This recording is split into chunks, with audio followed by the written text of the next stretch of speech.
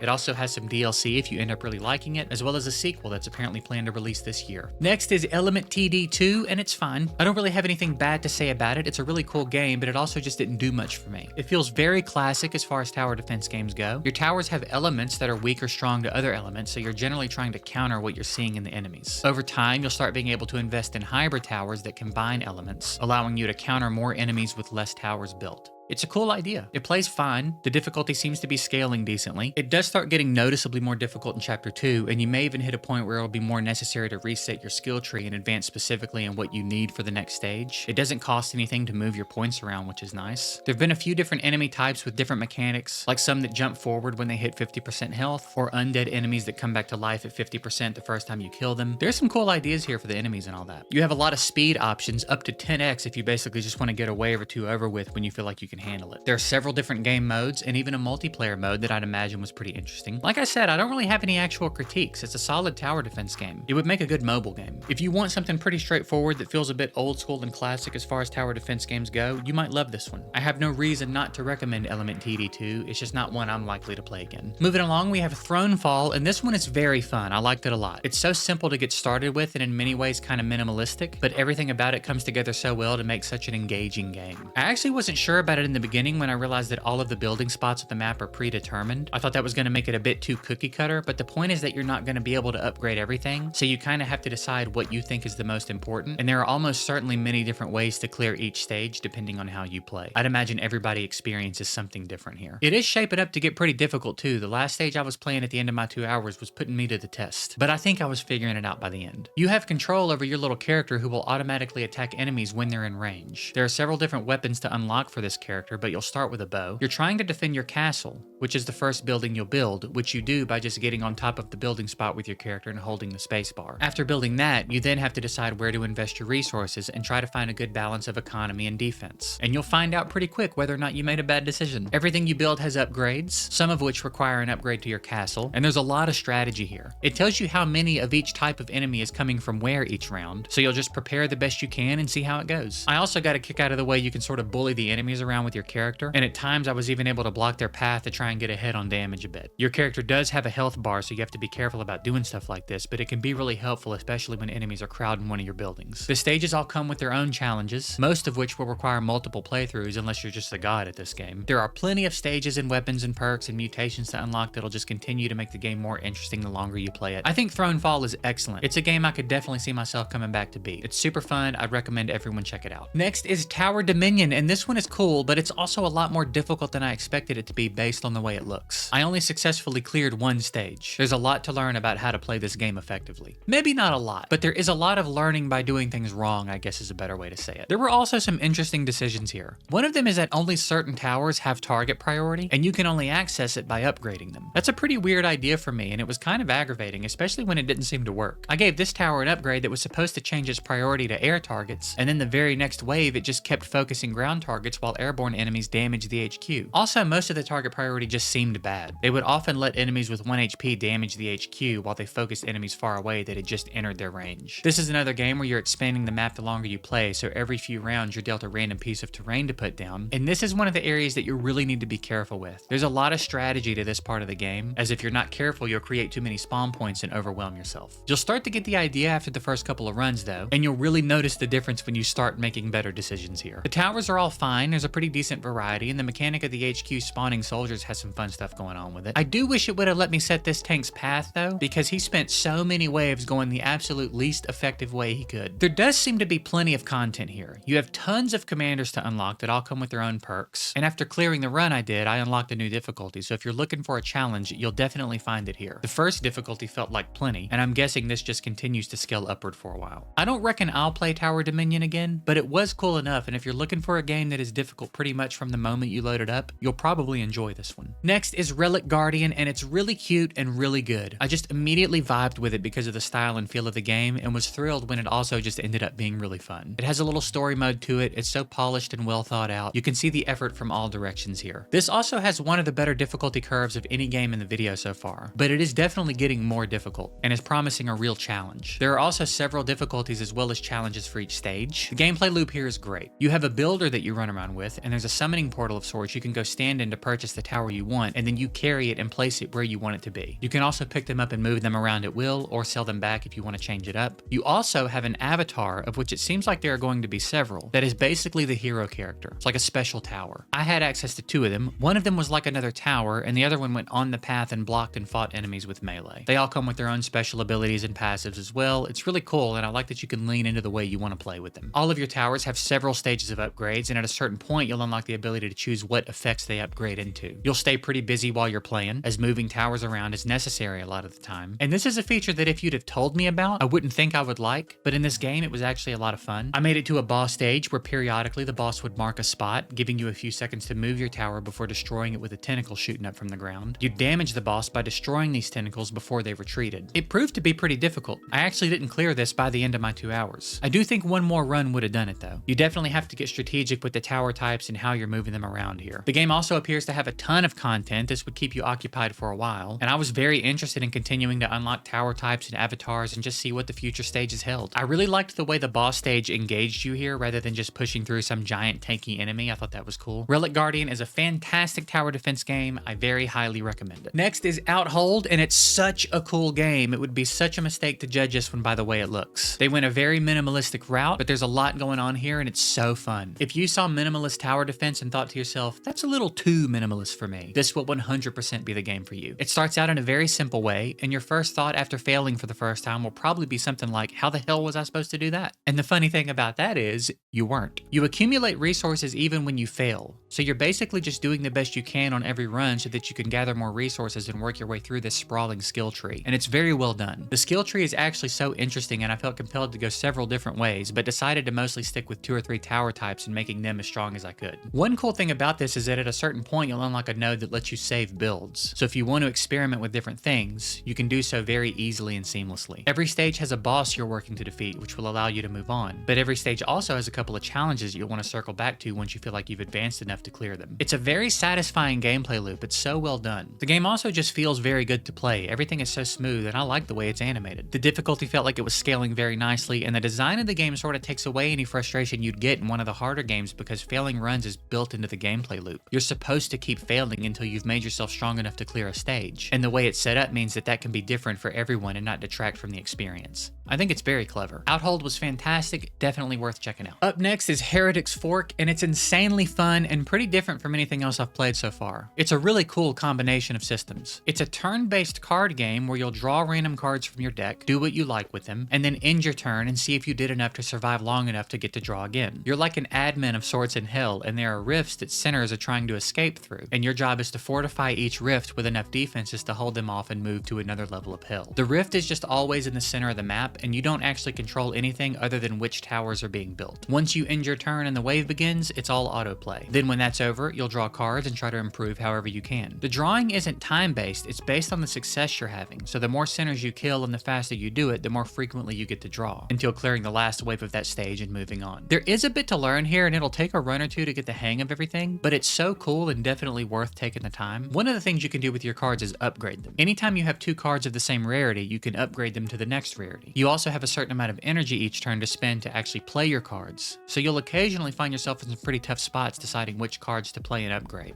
It's very engaging. Every time you clear a stage, you get to select a permanent upgrade for that run, one of which always seems to be unlocking another spot for a tower, and then a couple of random upgrades to damage types or fire rates and stuff. It's so ridiculously fun, man. I don't know how it looks to someone who hasn't played it because I came into this totally blind, but having played it now, it's so good. I also just really like the character of the game. The way it's designed as a desktop on a PC you're using in Hell, and you keep getting chats from a higher up that's telling you when you've unlocked stuff and everything. There's also a bunch of different characters for you to unlock and play with that have different abilities. You can change the background on your desktop. The game has a bunch of music and you can change up the playlist if you like. It's all just fantastic. I think Heretics Fork is a bit of a standout in the video in more ways than one. Just an excellent little game, and I obviously very highly recommend everyone check it out. Next is Diplomacy is Not an Option, and this is another game that has a lot of other things going on aside from tower defense, but is still a tower defense game. It has some really heavy city building elements that'll almost make it feel more like that than a tower defense game at times. One of the things I really enjoyed is how long the runs are. I did the tutorial, which was relatively quick, and then the first level I did took me over an hour to finish. You will be very busy playing this one. There is a lot to do, and the juggling act here is intense. You're trying to develop your kingdom enough to sustain the growth needed to build an army and fortify the kingdom enough to withstand the waves of enemies that close in on you. There is quite a bit of time between each wave, but it rarely feels like enough, and I only mean that in the sense that there's always something you need to do and you could always use more time. I don't mean like the game is unbalanced or anything. You will also want to manually move your soldiers around the map to find resources and destroy enemy camps, and this will be particularly important to keep up with throughout the run, because on the final wave, any enemy camps on the map will join in on the final push. If you ignored the enemy camps for the whole run, your final wave is going to be a nightmare. The city building elements here are all really well done. It has pretty much everything you'd expect if you play city builders. I appreciate that the runs take so long because you really need to invest in the things you want to progress, and it feels like such an accomplishment when you're able to start doing new things, like building with stone, for example. It's just simple enough to understand, but complex enough to be interesting, and having to balance the development, the military advancement, and getting the entire map under control makes for a really engaging experience. The waves are also awesome. They just get bigger every time. I imagine the later game waves look insane, because even the ones I saw in just the first stage and roughly halfway through the second stage were pretty intimidating. There are also several difficulty levels. I played on the one above the easiest, and it felt like more than enough of a challenge to keep me busy. I can't imagine what it's like on the hardest difficulty. The game also has a pretty dope style to it. The humor in the cutscenes is pretty good, and it feels like a pretty full game all around. I love the idea of getting deeper into the game and having runs where I'm able to advance through to further technologies and stuff. Diplomacy is Not an Option is really damn good, and if you like the idea of adding some city building elements to it and long runs to get invested in, you will absolutely love this one. Next is Kingdom Rush Tower Defense, and if you said to me, Gigs, I'm looking for just a classic, quintessential tower defense experience without all the fancy bells and whistles, and make sure it's fun, this is the game I'd recommend. It honestly just feels like a perfect, classic tower defense game. It came out in 2011 as a browser game, and then has gotten releases on other platforms pretty regularly over the years, but they captured the classic essence of tower defense so well. I'm glad I played it later in the video because I can now appreciate the inspiration I've seen in so many of the other games I've played. Relic Guardian especially now just feels like a love letter to this game, but with clear effort to make it their own and innovate. You'll get exactly what you're wanting out of a tower defense with Kingdom Rush. You click a spot, choose one of the 4 classic tower types, and then upgrade them throughout the runs to try and keep enemies from getting through. At a certain point, you'll unlock heroes, and this will be your character you control, but it's much more straightforward than we've seen in some of the other games. There will be no picking up and moving towers or anything like that here. You just run around and do damage to enemies, and there are a bunch of different heroes to unlock to fit your playstyle. I unlocked 2, and then right at the end of my 2 hours, unlocked several more all at once, so the game was really starting to open up. At a certain point of upgrading, you'll be able to start branching into different versions of each tower. An example is the Archer Tower can eventually become a Ranger's Hideaway Tower where they'll still be archers but much stronger and faster, or a Marksman's Tower where they'll turn into snipers that fire slower but have more range and do bigger damage with each hit, and even beyond that, they'll have more abilities to upgrade into. You You also have permanent upgrades to work toward outside of the runs to make your towers permanently stronger and less expensive over time. I just adore the style here. It feels so old school. The map gives me like old SNES Super Mario World vibes. The levels are really cool and they'll start getting more interesting the more you progress. And there are also fun things here and there to explore and interact with. There's a Yeti in this frozen cave, but I didn't see a way to do anything about it. I'm assuming maybe later I'll unlock something, or perhaps on a higher difficulty I could do something with it. I don't know, but I wanna. I don't have one single critique about this game. It's just fantastic. And whether you're a seasoned tower defense gamer and want something that feels a bit more classic, or you're new to the genre and looking for a good place to start, Kingdom Rush will do it for everybody. Just a killer game all around. Up next is Mindustry, and it's another pretty heavy deviation from the traditional format for a tower defense game, but I like the idea of having a couple of these for anyone looking for something a bit different. I also had my artist included in the thumbnail, so it kind of had to stay in the video. It'll take a little bit before you get to the actual tower defense elements of this game. Much like diplomacy is not an option, this is a bit of a hybrid game with tower defense simply being one of the main elements. You'll spend a lot of time learning how this game works and setting up your resource farms to collect everything you need to continue advancing through the technologies. Eventually, you'll start manufacturing tanks and turrets, and have to balance defending your own base while trying to advance through the map and destroy enemy bases. The first stage is pretty much the tutorial for the game, and the challenge will come not so much from the enemies or the difficulty of the stage as much as just not quite knowing how things work, but once it starts clicking, it starts coming together pretty nicely. It's a lot of fun to try to figure out how to lay everything out in the most efficient way, and the more you unlock, the more interesting it all gets. You'll start unlocking relays for your conveyor belts and really start being able to design some pretty cool production lines. The second stage was noticeably more difficult, and you'll be dealing with enemies pushing into your territory much more frequently, and this is where the tower defense element of the game will really start coming into play. If you aren't setting up turrets effectively, you're gonna pay for it. Sometimes a tank will sneak through and be wreaking havoc, and you won't even know it's there until you manually go back into that area and realize 4 buildings have been destroyed. Mindustry is a really interesting game. This feels like one of those games people put hundreds of hours into and still find interesting and engaging. If you're looking for something a bit different and perhaps more complex with some tower defense elements, this is definitely one to check out. And next is Bloons TD6, and this is one of the main games I was the most curious about coming into this video. I've obviously seen it on Steam 100 times at this point. It's always popping up on the homepage, and it has an obnoxious amount of overwhelmingly positive reviews. It's actually in the top 20 games of all time on Steam if we're going by amount and quality of the reviews it has, which is just insane. I didn't necessarily have any doubts, but I was kind of like, how good could it be, you know? Turns out it's pretty damn good. It's not my favorite from the video or anything, but I can see why it's so popular. First of all, there is an absurd amount of content here. Even if we're just talking about the towers, there are so many, and they all have several different ways to upgrade, and they all change visually for every single one. I do think it's really cool that each tower accumulates its own XP, so the more you use a tower, the more XP it earns, and the more upgrades you can permanently unlock for it. You still have to purchase the upgrades with currency within the runs, but the initial unlock that costs XP is a one-time purchase. It's such a fun and creative variety of towers here too. It's impossible you wouldn't be able to find a few that you really liked, and again, some of the upgrade combos change the function of the tower so much that they might as well be their own other towers. There are also no preset placements. You can put anything anywhere that isn't on a path. So if you just want to cram everyone together at a choke point or spread everyone out evenly, you can pretty much do whatever you like. There are some towers that don't need to be placed near paths at all, like the plane and helicopter, because they have several different flight paths and patrol mechanics and stuff, allowing you to use them but also keep the path clear for units that need to be close to it. You'll also eventually start unlocking things that aren't towers, like buildings that passively generate currency or extend the range of any units near it, and so on. There's so much going on here, it's really cool, and the progression of unlocking it all and investing in the towers you like is all really fun. In addition to the towers, there are heroes. You just place them like a tower and they'll do their thing, but eventually start unlocking abilities you can trigger. The maps I saw were great. They're all very different and interesting and present their own challenges, and there seems to be a ton of levels to work through here. You can of course select a difficulty for each run. I played on normal for most of the 2 hours and then went back to see if I could clear the first stage on hard.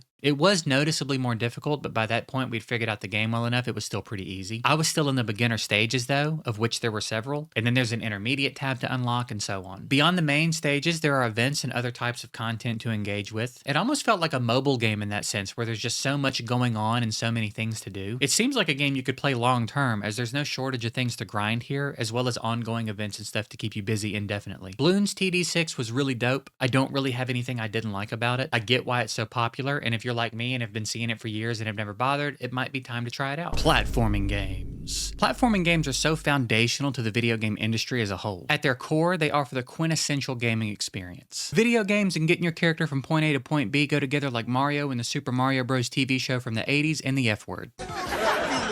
Platformers as a concept offer such a wide variety of gameplay experiences that over time have only gotten exponentially wider. But another really cool thing about them is that there's so much room for developers to express their own style through similar experiences. Games that are very similar at their core will feel like entirely different adventures simply because of how they were delivered, and I found that particularly fascinating as I played games for this video. The way the platformer hardly knower archetype has been built upon and manipulated over the years has brought about some truly magnificent games, whether they be pure side-scrolling platformers, to sprawling open worlds or puzzle-based platformers. There are so many experiences to have that no matter what kinds of games you find yourself liking, it's essentially guaranteed that there is some sort of platforming game out there for you, and that's part of what I hope to show with this video, as well as find some new games for myself. I played 20 platforming games for 2 hours each to find the best ones. We'll kick things off with Geometry Dash, as that's what it seems was destined to happen. When I was deciding which game to play first, I was considering this one because of the history I have with it, but I was like, I'm not really sure if I want to play this right now. So I put every game into a random wheel spinner, and the very first spin landed on Geometry Dash, so here we are. This was the game that I played when I started building my first real viewer base on Twitch back around 2015. And though I eventually moved on from it, it'll always have a special place in my heart. It's a very straightforward, approachable game, but that's not to say it's easy. You're this little cube, and your goal is to make it to the end of the auto-scrolling stages that will progressively get more difficult as you go. I think the difficulty curve here is fantastic, and the way you'll actually feel yourself getting better at this game in real time is pretty cool. There will be times in the same play session where you'll go back and try a level that was giving you problems, and it will be so easy you'll wonder how you ever struggled with it. You'll also get to experience a lot of fun stuff going on with your brain here. The way sometimes you'll just short circuit and forget the most basic things in some moments will trip you out, and how sometimes the first time you try a level will be the best you do on it for the next 30 minutes. It's like somehow knowing what's coming next makes it harder. You'll find out how good you are under pressure here as well, because the big kicker for this game is there are no checkpoints. You have to beat the full level in one go, or you get sent back to the beginning. So the first time you're 80% deep in a level that you've been stuck at 50% on for the last hour and your butthole puckers so hard you could stand up and your chair would go up with you, you'll find out what you're made of, which is apparently a crazy strong sphincter. We also have to talk about the music. I don't think I can play any of it in the video, unfortunately, but every track in this game is an absolute banger, and the way they generally complement the levels is super dope. There are more than enough base game levels to keep you occupied for a while, but there is a pretty substantial community for this game that makes levels, so there's virtually endless content. Some of the levels people make are actually unbelievable. People are so talented, it's insane. Look at this one, man. This is unreal. There are tons of collectibles and unlockables to customize all the different pieces you'll see throughout different stages. Every stage has 3 stars you can try to collect, which add a whole new challenge because you have to complete the run to actually get the star. So on the harder levels, it can be a real chore. You have featured levels and curated lists, gauntlets, all kinds of different challenges to get into, and a profile that only grows over time as you complete more levels and collect more stars and so on. It's a really awesome game if you're into this kind of thing, especially for the price. It's addictive and fun and soul-sucking at times, and it gives you different levels of mountains to climb over time. It's great. Geometry Dash is definitely worth a shot for anyone that hasn't tried it yet, and as a quick tip, if you enjoy the game and you're an aspiring streamer, people love to see streamers play their levels, so it might be worth a shot. Up next is Trine Enchanted Edition, and this was a really cool game. As with the majority of the games in this video, I came in not really knowing much about it beyond that it in some way fell under the platformers category, and I really had a good time here. It'll kick things off with a tutorial where each of the 3 characters you'll control get their own short stage to introduce you to their mechanics. You have a ranger who has a bow and a grappling hook, a wizard who can conjure things into the world and move some items telekinetically, and then a warrior who has a sword and shield. After the tutorial, you'll be able to swap between the 3 characters at will and use their different abilities to make your way through the levels, and it's a lot of fun. The way there are often multiple solutions to whatever obstacles you're facing is really well done, and the further you progress, you'll start seeing more of the ways you can interact with the levels and the objects in them. One quick example would be that you can take boxes or platforms and stick them to spikes in the wall and sort of create your own platforms that way. There's a lot of stuff like that. It's mechanically really sound, it plays great. Nothing is too complicated to get the hang of, but you can do a lot with what's available to you, which I feel like to some degree had to be a hard thing to balance, but it feels very well done here. The game is also really pretty. I think the level designs are fantastic. Do me a favor and get your finger out of your nose while you watch my videos. There are plenty of secrets to discover and figure out how to access, and it's looking like one of those games where the more you try to think outside the box, the more you'll find. There's some combat here as well as the occasional boss fight, and I could see a pretty clear path to things getting more difficult as I continued. I kept it on normal, but you can drop it to easy if you feel the need, or bump it up to hard if you want more of a challenge. There are also several sequels that, aside from number 3, all have really good reviews. Trine Enchanted Edition is feeling like a solid game on every front, honestly. I'd say this would definitely be worth checking out. Moving along, we have White Shadows, and I don't think it's outside the realm of reason to call this game a piece of art. I guess to some degree you could say every game is art, but this feels very much like a deliberate artistic expression rather than just an attempt at a fun game, which it also is. It's a pretty short one. If you're able to get through it without getting hung up anywhere, it should take you right around 2 hours to beat it, and it's quite a journey. It's a beautiful game despite its lack of color. There are several moments that are just breathtaking from a visual standpoint for a number of reasons. As I said, it's also fun. It's not particularly complex in the controls. You run, you jump, jump, occasionally you interact with a level or push and pull a box, stuff like that. There's a little bit of puzzle solving here and there, but it's mostly platforming in one form or another. There's a solid variety in the way each part of the game feels considering how short it is. It was very well done in that regard. They got pretty creative in how they made you get where you were going. I don't really want to say anything specific about the story the game is telling you. I think this would be one where it's better to decide for yourself what it all means, and then after it's over, maybe seek out some conversations about it if you were curious about how other people interpreted it, especially the ending. I'm probably going to have to stew on it for a bit myself. I think White Shadows is a must play. You can pretty easily knock it out in one sitting, and it's an experience that's pretty hard to replicate. It makes you think, it makes you feel, and it's a fun play. Very highly recommend everyone try it. Next is Cluster Truck, and this is one of those games you've probably seen if you've ever clicked on some random video essay about some really niche topic that has a million views and thought that looks easy and then never thought about again. It's exactly what it looks like it is. You're running and jumping along the tops of these trucks trying to get to the finish line as quickly as possible, and no matter how fast you think you do it, there will always be tens, if not hundreds of thousands of people who did it faster. I managed to crack the top 20,000 a time or two, but I was usually in the hundreds of thousands. You'll earn points as you play that you can spend in a shop for different upgrades like a double jump or a dash, and you can only have one of each type of upgrade equipped at a time. The levels get progressively harder with more obstacles and randomness to them, and there are different worlds to progress through and stuff. There are also some Halloween and holiday themed levels. There's a level editor that I will not be engaging with, but it's there. If you have a competitive streak, this game will definitely engage it. I did have fun playing this, but it's not something I think I would really play just because. It was cool to finally play the game I've seen so randomly over the years though. Cluster Truck is exactly what it looks like, not really a ton else to say about it. If it looks like something you think you like, you will. Next is Hoverflow, and it's okay. This feels like one that's easy enough to approach, but you could spend a lot of time really getting good at. There seems to be that kind of potential in the mechanics. If this game was only the surfing parts, I'd like it a lot more, but I really just hate the way the game feels to play outside of the surfing. The character movement is just a little too jerky for me, and more often than not, any problems I was having with the running parts were just because I was struggling to control the character, and it felt more due to the really aggressive sudden jerky movements than the difficulty of the obstacles. If the on-foot movement was polished up a bit, I'd be more into this because again, the surfing parts are super fun. They're also really difficult sometimes, but that feels more like a skill issue than the stuff on foot. One of the big mechanics of this game is to maintain momentum, and there will be certain parts of certain stages that require you to do so. There's a bit of a bunny hop thing you do to maintain speed, and combined with the rest of what's going on, I bet it would be insane to watch someone who's really good play this game. You also have some hidden keys and stuff to find in the levels, as well as a challenges tab on the main menu with some extra stuff in there. The levels are all pretty cool. I think my favorite level was Level Name. Level Name was also pretty good,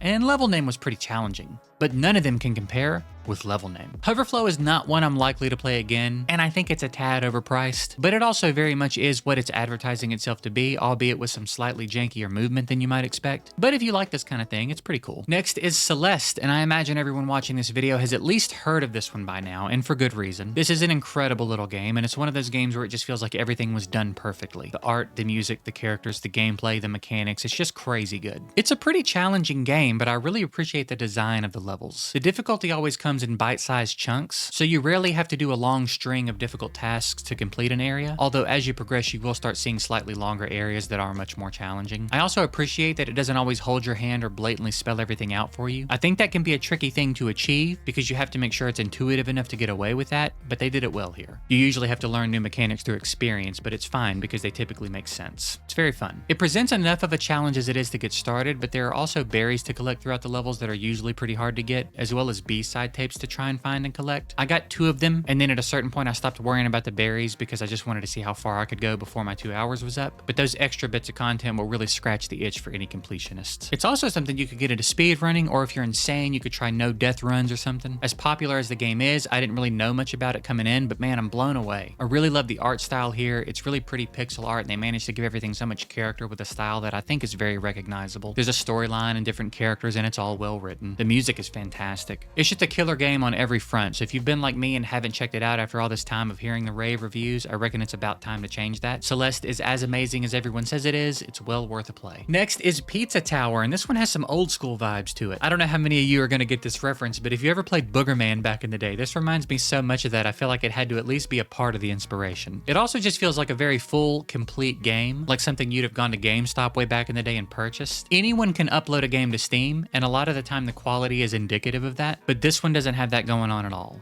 It's incredibly polished, it plays very well, there are tons of mechanics and tricks to learn and work on as you play, and it seems stuffed full of content. Like how sometimes a pizza has stuffed crust. and then also the game I said was stuffed full of content. It's a pizza game. You get it. There are secret areas, cosmetics, boss levels, and who knows what else I didn't find in my 2 hours. The skill ceiling for this one seems pretty high. It's very approachable and easy to pick up and get going, but there are so many mechanics and the movement is so fluid that I'd imagine there's a very noticeable difference between watching a beginner play versus watching someone who really has the hang of it. They also really have their own style with this one, and it's just very well animated and looks awesome. I should also mention I played this with a controller. It's probably fine on keyboard, but this one just seemed like controller would be the way to go. Another interesting thing about this game is that the challenge isn't always in just completing a level, but doing it as efficiently as possible. Taking damage doesn't kill you, but rather just makes you drop ingredients you've collected and in turn reduces your grade for the stage. There are spots here and there you can fall, but it just respawns you, so again, the challenge here just seems to be efficiency rather than beating the levels. The boss fights are challenging as well, and the two I tried were very different experiences. And those are of course about beating them, unlike what I was saying about the other levels. I'd imagine there's a lot more to discover here as well that I didn't get to in my 2 hours. If you like platformers, Pizza Tower is definitely one to check out, especially if you're someone who likes old school vibes. Next is the Rogue Prince of Persia, and this one sort of feels like Prince of Persia meets Hades in a lot of ways. It has a similar look and animation style, and there are some roguelite elements here, but it's a side-scrolling platformer. It's a pretty dope game. It's another one with some cool mechanics that are pretty approachable, but if you wanted to take the time to master, would drastically change the experience. I think I'm learning I don't really like this particular kind of game as much as I did when I was younger, because there's nothing at all wrong with it. It's not platformers in general, as I've loved several of the other games in this video, but it's this specific type that just don't really do anything for me anymore, it seems. Pizza Tower was similar. I can see what an amazing game it is, but I was kind of over it by the end of my 2 hours. I will say I have more fun just making my way through the levels in this game. The movement is really fun, and as you start getting comfortable with wall running and using your momentum and stuff, as well as working combat into your flow without slowing down too much, it's a pretty cool feeling. There are a lot of different weapons and abilities, as well as things you can invest in as you level up that are more permanent. You'll find different spots and levels to purchase new weapons or medallions, upgrade your current ones, as well as a variety of other things. It's cool because you'll find different things each run that will make it feel pretty different than the previous one, as you don't always start the game with the same weapons and stuff. There are a few different levels and ways to go at some parts too, and I never really learned the difference in them, but I did keep eventually encountering this boss that I just could not get past. Maybe I just suck, or maybe it was my interest in the game waning, or maybe it was supposed to take a few tries to beat, or maybe he's just a cheating piece of fart rock, but I never did make it through. I felt like I learned his patterns well enough, but he just had so much goddamn health that by the time I had him under 50%, I was so sick of being in the fight I'd lose my patience and start getting reckless. Either way, the game itself is really dope, and if you're into this kind of thing, or you're unsure and want to check one out, I think the Rogue Prince of Persia is a great option to look into. Next is Alice Madness Returns. This was surprisingly good. I feel like it's always a bit of a coin flip when a game gets made using a beloved IP like this, but they actually made a really fun game here. It's also very dark. This is not the Disney Alice in Wonderland you might be expecting. It's very dark immediately and consistently, so just be aware of that if you decide to play it. It definitely feels a bit old school in the type of game it is, but it's still a lot of fun to play and plays really well. The level designs were really cool, and you have a few mechanics to utilize as you make your way through them. You can glide by holding the jump button, and you have a couple of extra jumps as well while you're in the air, so you'll be using this a lot. You can also shrink to fit through small keyhole doors and other areas, and shrinking also allows you to see things you can't see otherwise. Sometimes it's just guidance if you're unsure of what to do or where to go, and sometimes it's invisible platforms leading to a secret area, among other things. Speaking of secret areas, there are plenty of them, which I was happy to see. This is definitely a game that calls for that. There are a lot of different collectibles to look for as you make your way through. Combat is surprisingly fun. It's hack and slash vibes, but a lot of the enemies have different mechanics, so you'll actually need to pay attention to what they do and figure out how to deal with them. If you just try to button mash through the combat, you're gonna have a hard time. I was not expecting this game to have such fun combat. That probably caught me off guard the most. The story has been really interesting, and it's all voice acted very well. There are no game overs from what I can tell, so if you fall off the map or something, it'll just respawn you back at the beginning. There's a pretty wide variety in the gameplay so far, and I'm still in chapter 1, so it not only promises a solid amount of content, but it's shaping up to stay pretty interesting. There's some puzzle solving, and the platforming has gotten a bit more challenging over time, as has the combat. It's done a great job of easing me into everything as the difficulty scales. I'm really impressed with how good this game is, especially considering what I said at the beginning of the review about games like this often being a bit of a gamble. I think if you like Alice in Wonderland, you should definitely play it, as it seems to be honoring it very well so far. But even if you don't care about Alice in Wonderland and you like these 3D platformers, this is one of the more solid ones I've played. I definitely recommend it. Next is Vagante, and this one is slick. There's some cool stuff happening here. It's also difficult and very unforgiving. The amount of times one mistake ended my run is kind of wild for only playing for 2 hours. It's got a really pretty art style to it. It looks great. It's a bit of a dungeon crawling platformer with roguelike elements. Every run starts with a fresh character with starting gear. There may be some saved progression, but I didn't make much actual progress here, so I can't be sure. You can choose to be a knight, rogue, or mage, and then you just dive in. It appears the runs are randomly generated, and it's your job to make your way through each stage, with deeper levels getting more difficult. There are bosses you're going to have to learn how to deal with, probably through several failures, because again, game hard. There are a lot of hazards and traps. I probably died to more of these than I did actual enemies. You'll find upgrades to your gear as you go, and there seem to be a lot of different effects associated with the gear. I got some trailblazing boots at one point that I eventually took off because I kept damaging non-hostile entities. Weapons that have a chance to freeze, lots of stuff. You also level up and can invest in different stats or abilities, but they'll only stick for as long as that character lives. The game plays really well, but the control scheme is a bit tough to get used to. I played on keyboard for a bit because I didn't think there was controller support, but then I learned there was, so I switched, and it was a bit easier to manage, but even the controller support is a little wonky. I think if I was going to play this longer, I'd have to figure out a way to rework the controls to something that feels a bit better. It seems like a really dope game with a lot of content and a lot going on. It's not really my jam, but if it looks like something you think you'd vibe with and you're down for a challenge, Brigante's worth a look. Next is Wavetail. I really loved this one. It's really cute and it's just oozing with charm, and on top of that, it's very mechanically sound and smooth to play, and even the moments between when you're actually doing tasks are really fun. It doesn't seem like a particularly challenging game so far. Feels like it could be described as an active cozy game even. There is a little combat, but it's not too difficult, and so far the platforming hasn't been hard either. That's not to say the combat isn't fun, especially a little later on when you start seeing some newer and stronger enemies, but it's just not anything that I think is going to test you, at least up to this point. It's got a nice story so far and some really good voice acting. I love the style here, it's really pretty. The characters are all likable, although the granny irks me at times. Overall, she's fine, but there are some moments. I like how they've placed all these grappling areas with boosts and little areas to surf to make getting around the map more fun, and I think the game plays well enough that honestly, if they've made a whole game with gameplay similar to Hoverflow, I'd be really into it. It's sort of an open world game too. There's lots of side quests and collectibles and things to find. You'll also collect this little currency you can spend at the cosmetic shop where there are plenty of options and it seems like you unlock more as you play. There's really not anything I don't like about this one. It's a nice chill play that is still really engaging and fun, and the story is shaping up to be great. I am invested enough that I think I'll probably go back and finish this one, and I would definitely recommend you give Wavetail a try and see if it does anything for you. Next is Ori and the Blind Forest, and this was unbelievable. I know it's only February, but this is definitely going to be in the running for my game of the year. Holy shit, this was good. Everything about this game is damn near perfect. We'll start by talking about how absolutely gorgeous it is. They knocked it out of the park with the art design and animation here. Just a beautiful game on every screen. It's got some fantastic storytelling so far. I'm about as invested as I can be in what's going on, and very attached to the characters they've shown me. The gameplay is so smooth it's unreal. The flow here is top notch, and the mechanics are so much fun. It's also got an excellent pace of giving me new abilities as I progress. It does it so well that you don't even realize how much more you're capable of, but even in 2 hours I could do so much more than when the game started. There's a skill tree you can invest in as you like as well, with 3 lines of skills or passives to choose from, and it's really nice because they're all good options. Sometimes it's like there's really only one way to do it even if you have options because some of the choices just aren't good, but here they're actually all solid and it'll really depend on how you want to play. You'll eventually hit points in each path where you'll need to have discovered a certain ability to keep progressing, so it's really a short-term decision on which things are more important to you until you hit those walls, but still, it's fun to have to choose based on what's important to you rather than just the quote-unquote obvious option. In addition to everything it has going for it, it's so fun. The level designs here are so good and they really got creative with the platforming. The last 15 minutes or so especially were crazy good, and there's a bit of puzzle solving involved occasionally as well. I love the way they tackled combat here. You just fire flames from your wisp and they auto-track to enemies that are close enough to you, but don't let that make it sound like it's easy. It's surprisingly difficult at times, as is the platforming. It's shaping up to be a pretty challenging game, but my god, it's fun. Quick tip for you, one of the things you can do with your little blue energy orbs is spin one, basically placing a checkpoint. It has other functions, but I'll let you discover those, but use them. When you die, you're going to go back to where your last one was, and there were times where I just completely forgot about placing them and had to redo quite a bit. So every time you get through something you don't think you want to do again, just drop one. I'm so impressed at how they nailed every aspect of this game, at least that I've seen so far. Even in the opening of the game, I felt what they wanted me to feel pretty strongly. I was so immediately invested in what was going on, and it really does a good job of putting emphasis on what you're doing and why. I am blown away by Ori and the Blind Forest. I think this is an absolute must play, and I can't imagine it's not going to be my favorite from the video. Potentially my favorite of the year.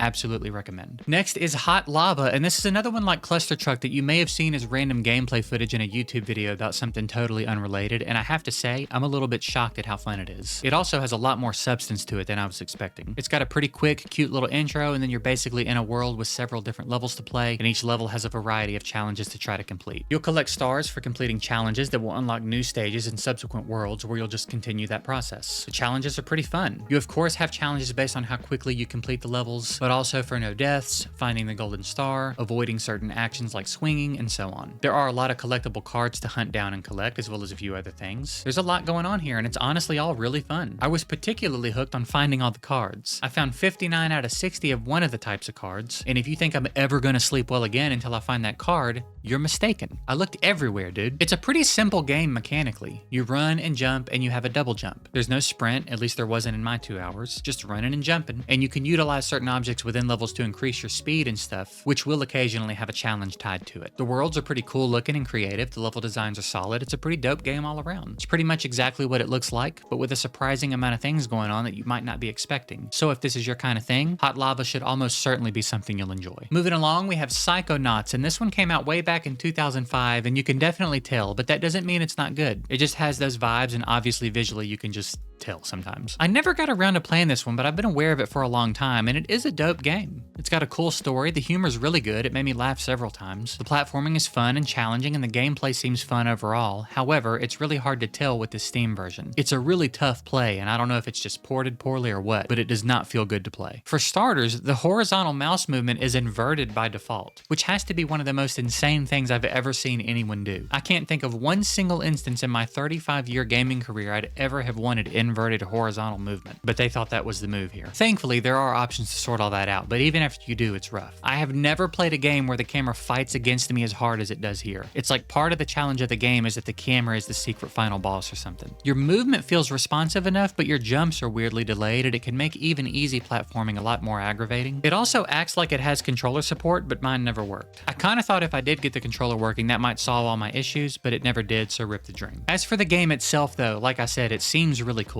There are a lot of collectibles to find and areas to discover and explore. The characters are all well done and funny, the story is cool, it seems like there's a lot to like about the game itself. Unfortunately, it's just too clunky of a play to be something I'd revisit, so I probably won't be playing Psychonauts again. Next is A Highland Song, and this is just a really lovely little game. Every little bit of it feels so intimately handcrafted, from the art to the story to the gameplay. It's just a really beautiful game all around. It's also a lot of fun. You're a young girl running away from home through the Scottish Highlands, and I think the way this game is laid out and how it plays is so cool. The way the areas are layered on top of one another adds a lot of depth to the exploration and makes the world feel so much bigger than it looks at first glance. There's also a lot of exploring to do, and at no point was I ever bored of it. I was very much interested in checking out every location I was able to spot and seeing what was there, if more of the story would be told, or just anything really. The platforming is fun and mostly relaxing. You do have a health bar, and the elements will affect you, and you'll need to rest occasionally and find a safe place to sleep in the evenings. So it's sort of like there are some light survival elements here, but I wouldn't say it's like a key feature of the game or anything you'd need to feel overly stressed about. The only time I was ever low on health was when I'd get too reckless rock climbing and take a bigger fall than I should have or something. I really like the storytelling here. Occasionally your character will narrate a bit, or a memory of someone talking to her will play, and it's pretty seamless. It'll just happen while you're playing. You'll occasionally come across a deer, and following it will trigger a rhythm-based minigame that seems designed to help you cover longer distances faster. So as long as you don't mess up too much, you'll get where you're going much quicker, and it's pretty fun. The music is really good, and it's not too complicated of a minigame. I enjoyed it. There's a bit of light puzzle solving as well that manifests itself in a few different ways I'll let you discover. Again, very light, but it's present. I really enjoyed this game, and I'm very interested in completing it. I'd never heard of it before this video, but I'm glad I found it and gave it a shot. A Highland Song is a pretty unique experience and one I'd recommend everybody check out. Next is Rain World, and it's a very interesting, cool game. I've never really played anything like it. It's got a very cool aesthetic to it, and while the way it controls takes a bit of getting used to, it's very smooth and well put together. It's also very hard, at least it was for me. It's such an appropriately unforgiving world for the style and vibes it gives. There's very little room for error here, and a lot of the time I would die to something I didn't even know was going to be a threat. It also required a lot of my focus to navigate each area, so there were times where I'd die to something unexpected, only to die to the exact same thing again when I made it back there because I'd forgotten it was going to kill me. You're also sort of just left to your own devices to figure the game out. There's this little being that pops up occasionally to teach you a mechanic or give you a hint about where to go, but trying to figure out what it all means as a whole seems like it's going to take a while, and again, it's just such an unforgiving game. There are a lot of threats, and that number seems to increase with each new area. I never really felt like I had a solid understanding of what was going on and what I was supposed to be doing, but I did start to feel more comfortable with the actual gameplay. I was definitely getting around smoother by the end of my 2 hours. I can certainly understand liking this game. I think there is a lot to like for people that will like it, if that makes sense. But as good as I think the game is objectively, Rain World is probably not something I'll play again. Still worth a look if you're interested in what you've seen and like a good challenge. Moving along, we have Spelunky, and now I see where Vagante got its inspiration. To oversimplify it, Vagante is basically just a grittier version of this. I actually actually enjoyed this one more though. Something about the way it all comes together here was a bit more fun for me. It's got a cool little style to it, it's a little faster paced, and it just felt better to play. That's not to say it's easy, this game kicked my ass too. It's very brutal at times, and there's a lot to be afraid of. In addition to all the enemies and traps spread throughout the caves, there's also a giant ghost that will just randomly come after you sometimes. At least I think it's random. I don't know if I was doing anything to trigger it or not. It's a pretty straightforward gameplay loop. You'll spawn into these randomly generated caves, and you're looking for a damsel in distress to carry to the exit. There's also a golden idol for you to find and carry to the exit, but I'm not sure if there's one in every level or if it's another random thing. I wasn't successful enough to get very many of them, but you can apparently get power-ups of different types at certain points in your runs. I got some climbing gloves at one point, which were absolute game changers. Another time, I got something that showed me where gems were hidden in the walls, and then some springy boots that let me jump higher, stuff like that. I imagine there are plenty more. It's another pretty old school game. It came out in 2008, apparently. Kind of wild we can refer to things from 08 as old school, but that's how time works, I reckon. I don't really have a ton more to say about this one, but it's dope. I enjoyed my time with it well enough, but as with a few of the other games in this video, Spelunky just really isn't my thing. If you'd like this type of thing though, you'll probably love it. Up next is Inside, and I played through this one a few years ago on stream and remembered really liking it, but I think I forgot just how good this game is. The big word for this one, I think, is atmosphere. This is among the most atmospheric games I've ever played.